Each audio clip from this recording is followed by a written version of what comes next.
फाड़ा है उसका लिए नहीं, हम नहीं फाड़ा है, लेकिन वो छोड़ो, फाड़ा तो है, फाड़ा तो क्या है, ये अनकॉन्स्टिट्यूशनल बिल, इसको क्या करेगा, तोड़ेंगे ना तो नहीं, क्या करेगा।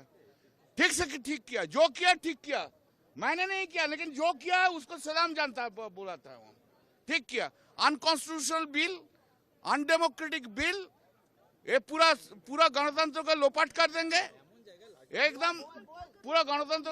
Article 75 is the basic structure of the constitution, it is the basic structure of the constitution. How they can amend it, they cannot amend this one, this is the way they cannot amend. कोई chief minister को remove कर देगा, ये ऐसा होता है? कोई ED कोई केस दे देगा, सीबीआई कोई केस दे देगा, सीबीआई केस दे देगा, तो उसके बाद वो जो ईडी सीबीआई केस देता है सब फेक केस होता है। 0.5% तो कन्विक्शन है ईडी का। तो उसका बाद अरे आपको बिट्टू का है तो बिट्टू का पास जाइए ना, आप ये क्यों इधर, अरे आप छोड़िए ना, बोलते हैं ना, सुन लीजिए, आपको बिट्टू का साथ पास लेना है तो बिट्टू का पास जाइए। Why are you disturbing me? ना आपको बोलने दीजिए, आप तो बोलने नहीं देते हैं। तो ये जो अनकॉन्स्टिट्यूशन है, इस अनकॉन्स्टिट्यूशन को, इसके लिए हम लोग विरोध किया है। हम लोग इंट्रोडक्शन में नहीं, पहले तृणमूल कांग्रेस पूरा वेल में थे और कोई पार्टी नहीं थे, वो लोग बाद में कांग्रेस और बीजेपी, कांग्रेस और डीएमके और जो सब है, वो लोग बहुत बाद में आए, कुछ कांग्रेस का आदमी आया। तो जो है हम लोग किया है, और उसका हम लोग जब अमित शाह का सामने जब स्लोगन दे रहे थे, उस टाइम बिट्टू एंड रिज्जू, वो लोग हमारा 2 एमपी, लेडी एमपी, एक है शताब्दी राय और मिताली को, उन दोनों को मारने के लिए आया है। क्या बोल रहे हैं आप? उनको मारने के लिए? हाँ, बिट्टू एंड धक्का दिया, इसको धक्का दिया, देखो ना धक्का दिया, बिट्टू लेडी को धक्का दिया।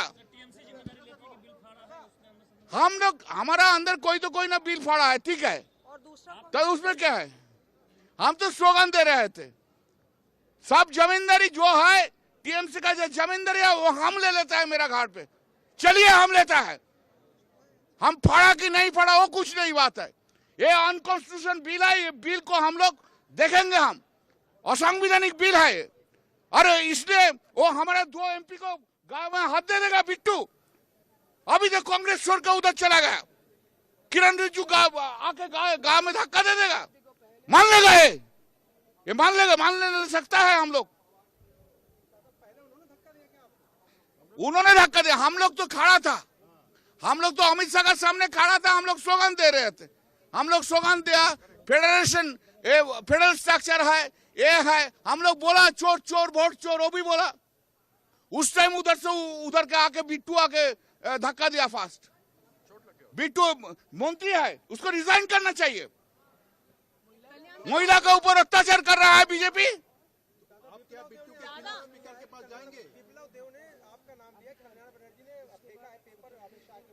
विप्लव देव का आंखों में कुछ गड़बड़ हो गया, उसका कुछ गड़बड़ हो गया, हम वो क्यों हुआ वो नहीं बोलेंगे, गड़बड़ हो गया।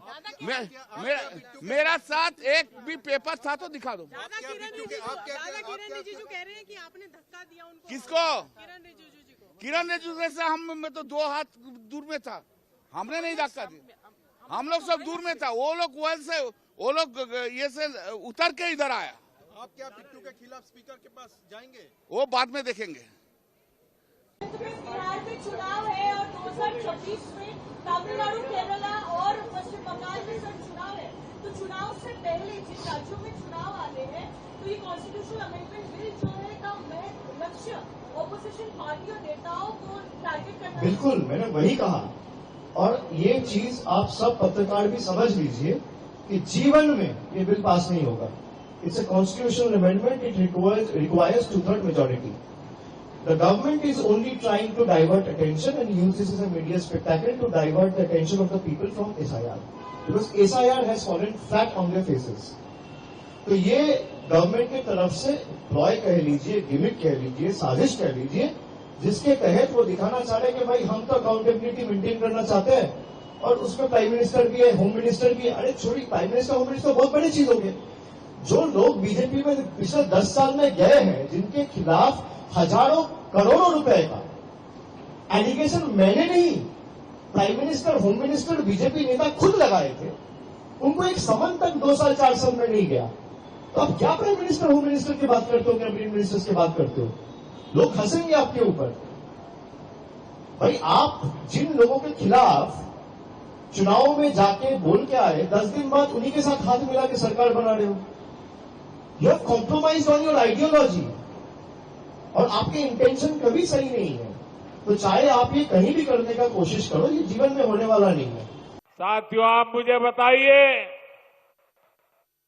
ऐसे लोग जो भ्रष्ट है, जो जनता को धोखा दे रहे हैं, क्या उन्हें सरकार में अपने पद पर रहने का हक है क्या? हक है क्या? हमने तो ये देखा है कि मुख्यमंत्री तक जेल जाते हैं, लेकिन वो जेल से सरकार चलाते हैं। ये संविधान का, लोकतंत्र का सरासर अपमान है, और मोदी संविधान का ये अपमान होते नहीं देख सकता। इसलिए मैंने तय किया ये सब नहीं चल सकता। मंत्री हो, मुख्यमंत्री हो, अरे इतना ही नहीं, प्रधानमंत्री को भी सख्त कानून के दायरे में लाया हूं। अगर पीएम भी 30 दिन जेल में रहे और उन्हें जमानत न मिले, तो अगले दिन उनकी कुर्सी भी चली जाएगी। लेकिन साथियों, टीएमसी के लोग भ्रष्टाचार के खिलाफ इस कार्रवाई पर भड़क गए हैं। वो इस कानून का विरोध कर रहे हैं।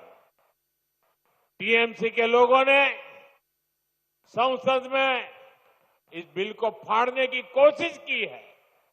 ये दिखाता है कि टीएमसी की पूरी राजनीति कैसे भ्रष्टाचार के पहाड़ पर टिकी है। इसलिए लोग इतने डरे हुए हैं, भ्रष्टाचारियों को बचाने में जुटे हैं। साथियों, हर चुनौतियों को परास्त करते हुए पश्चिम बंगाल फिर से भारत के विकास का पावर हाउस बन के रहेगा।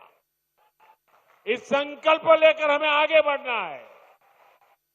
आप याद रखिए और औरों को भी बताइए, हर गली मोहल्ले में, बंगाल के हर कोने में एक ही मंत्र, एक ही नारा गूंजता रहना चाहिए, बातें चाय, बातें चाय, बीजेपी ताई।